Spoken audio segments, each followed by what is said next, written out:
What's going on, guys? Pete Coulis here. Hope you are having a great day. So in today's video, I'm going to be covering more of a generalized topic. Usually I do advanced Amazon videos. Usually it's all about ranking and Facebook ads and this, that, and the other. But in this video, I want to appease more of the beginner crowd. I want to highlight my top 5 things I believe you need to do, you need to study, and you need to be aware of before you actually get yourself into this Amazon FBA business, before you really consider going all in with it.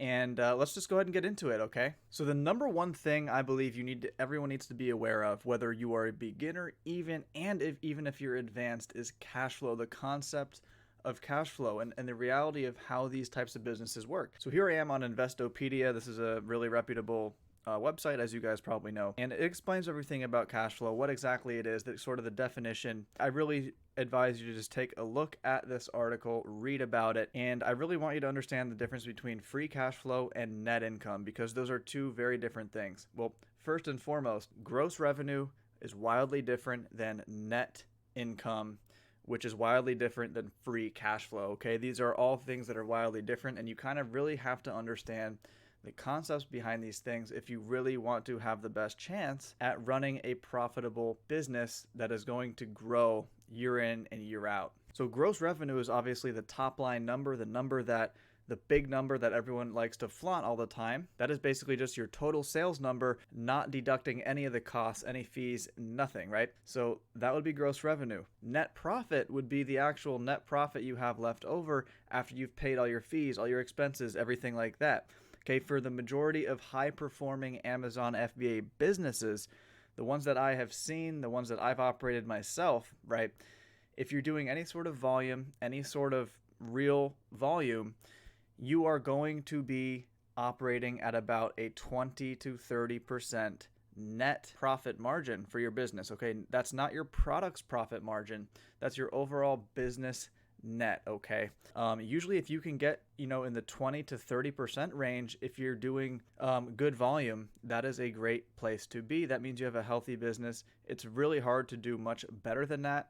I know people who do maybe over 30%, maybe around 35% as a net, but that's actually really hard to do. That's pretty rare. That would require many things to increase your profitability. Two things I believe that do an incredible job at increasing your overall business's profitability is, number one, sourcing the right product. Okay, and what I mean by that is maybe a higher ticket item that has more margin built into it, and or maybe a product that is eligible for a subscribe and save. Okay, what does that mean? That means you pay for the customer once up front. Okay, they buy your product and then they can opt in to be on the subscribe and save list on Amazon, meaning that they will basically be paying for your product monthly, getting the product delivered to their house monthly, and you don't have to pay an extra dime in acquiring that sale. So there are many things you can do to increase your business's profitability, and I believe if you are not profit obsessed, you're definitely not having the right mindset.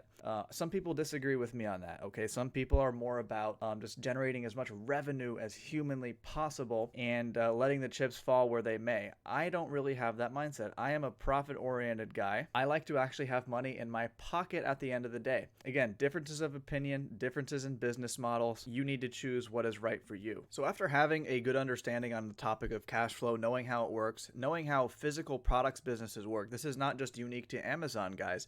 This is unique to all physical products businesses that require upfront capital investment. Number two is to make sure you have adequate funds to support your growth. So this is kind of piggybacking off of number one there. The great news for you watching this video today is that there is literally an endless supply, an endless amount of funding websites, of ways to get funding, loans, this, that, and the other, that it makes it so easy for small businesses to just come out of the gate with a high odds chance of success. The first real innovator in this field of giving these loans was Cabbage. Okay, Cabbage is my recommendation if I were you for getting a small business loan. So Cabbage is incredible because you don't have to go through a bank. All done on their platform. They have a proprietary algorithm that plugs into all the different platforms that you sell on. So Amazon, eBay, Shopify, Stripe.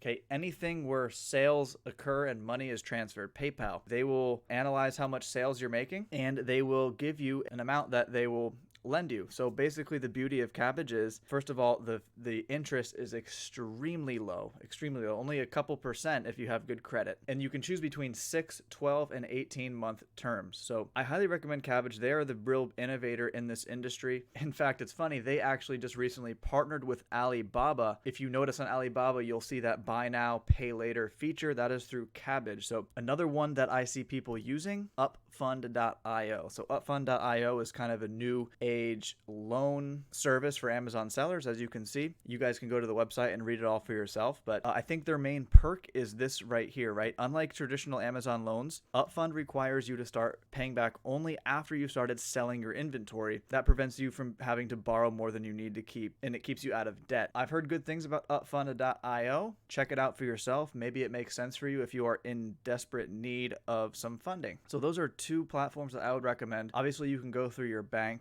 get an actual FBA loan from your bank. Anytime you're going through the government, doing it through a bank, a government institution, it's going to be more of a pain in the butt, and you're going to have more liability. I recommend honestly just going with one of these platforms over the bank. So the third thing you're going to want to do is create an LLC. And in my opinion, the best way to do it is to create an LLC taxed as an S corp. Now, I want to just say first and foremost that I am not a financial advisor. I am not a business expert as far as how business works and taxes. And I am not an expert at all. Okay, I am an e-commerce seller. Any advice I give you, you need to consult with an actual expert on this topic, because I am not an expert. I'm just giving you this information for educational purposes only, right? So generally, when you have an LLC that is taxed as an S corp, you are going to pay lower taxes, okay? That's all I'm going to say. That's just in general, usually the scenario. Number 4 is you want to think about the big picture of your Amazon business, okay? Do you want to build a brand? Do you want to build a horizontal brand? Like they buy your morning cream, then they're going to buy your day cream, and then they're going to buy your night cream. Very simple example. Or you're going to buy your coffee press, then the customer is going to buy your actual coffee, and then they're going to buy some other coffee accessory, right? That would be an example of a horizontal product line of an actual brand. That's one direction you can go. The second direction you can go is to have a general store, so where you can sell keyboards, dog leashes, barbecue gloves, right? Just any random product that you think is going to sell well on Amazon, you just throw it up on your store. Okay, there's two different trains of thought there. What is my recommendation? What do I think is the best way to go, especially in today's current landscape in 2019? I believe it is the brand way. I believe building an actual brand that people remember, that you can deliver a good experience to those people on. Okay, there's so many benefits to having an actual brand as opposed to a general store. Now, there are a couple benefits to having a general store as well, such as you can capture trends, seasonalities, all these types of things. But I believe the pros of having an actual brand far outweigh the pros of having a general store. I cover this topic in depth in another video, but just to highlight a few of the main ones, okay, a main benefit of having a brand, your customers, okay, the list of customers that you obtain, let's say if you have a coffee brand, okay, all your customers are going to be hyper-focused. That they are interested in coffee, right? What if you sell a dog leash and a keyboard and this, that, and the other, and a barbecue kitchen accessory? It's hard to really know who your target customer is. You're not going to have a laser-focused customer base, okay? And that's very, very important for long-term growth.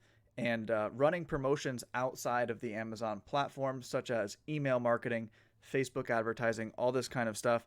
Okay, very important to have a dialed in and focused set of customers. Another big reason why I believe building a brand is the way to go is you can apply for brand registry. Now, you can be brand registered, of course, if you have a general store, but I believe it just can look a bit odd when you have a general store, because when somebody clicks on your storefront, do you want them to see a nicely designed storefront that has all congruent, relatable products, or do you want to see something that's completely random and scattered? Okay, these are just the kind of things that you have to think about long term. Don't just think about product number 1. Think about, okay, after I release product number 1, what is going to be my next move?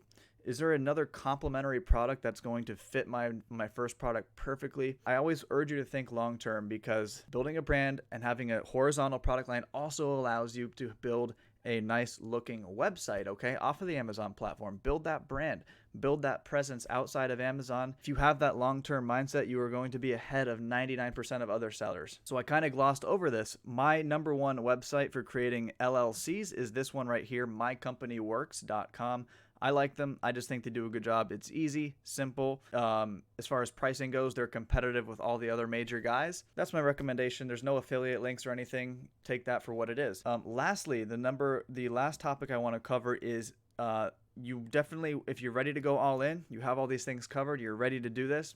Okay, you're going to want to sign up for a professional seller account. I realize that it costs $39.99 per month, but I can promise you it's going to be well worth it because it allows you to sell via FBA, which allows your products to be Prime eligible, which then pretty much guarantees that your products are going to have what's called the buy box. So what that means is whenever somebody clicks on your listing, if there happens to be other sellers selling your same product, which by the way, if you're doing private label and if you're also brand registered, like I covered, you're not going to have to worry about that. That won't be a real problem for you. But some people have run into the problem of other people actually selling their items. If you are FBA, if you are Prime eligible, you will always have the buy box for that item, meaning that if a customer clicks on your listing, you're going to be the one that they add to cart, and you're not going to really have to worry about that. So there you have it, guys. Those are my five things to do before you start really getting into this game, before you start selling on Amazon FBA. I want to maybe start making some more of these types of videos because I get a lot of requests from you guys about more of the beginner stuff, and the direction I want to point you if you want to really learn all this stuff, really learn all the fundamentals, and even beyond the fundamentals, actually learn the same value. In fact, I've had many people tell me that they have gotten more value out of my free Amazon course. That's right, it's 100% free. Than they've paid $500 to $1,000 for other paid Amazon FBA courses, and they said mine delivers 10 times more value. Okay, that's not made up. I get those types of messages all the time from people, and that makes me feel incredibly good. So I will leave a link in my description to my free Amazon course. Ton of videos, super informative. I'm actually updating it soon. With that being said, my name is Coulis. Have a great day, and I will see you later.